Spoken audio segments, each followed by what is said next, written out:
شد خاموش چراغ خانه من. تو بر ما خیر و خوش ناکرده رفتی، بشد خاموش چراغ خانه من.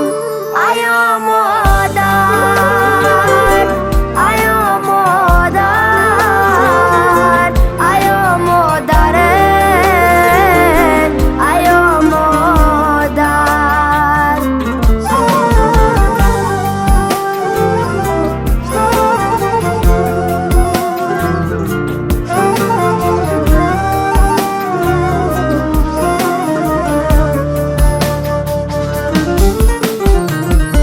نیافتم چاره برای دوایت، دلم شد پاره پاره از برایت. نیافتم چاره برای دوایت، دلم شد پاره پاره از برایت. کنون خالی است این جای تو مادر، که من پزمان شدم آن خنده هایت.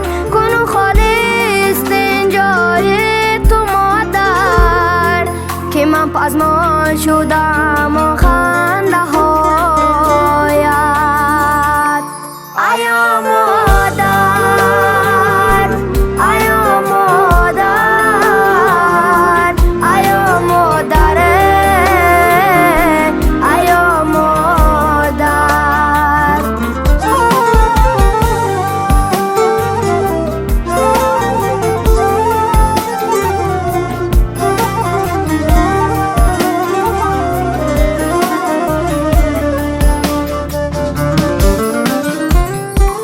ایا مادر، تو را در خواب دیدم، دو چشمان تو را پر آب دیدم. ایا مادر، تو را در خواب دیدم، دو چشمان تو را پر آب دیدم.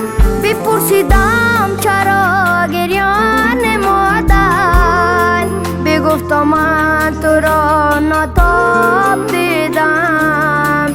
بپرسیدم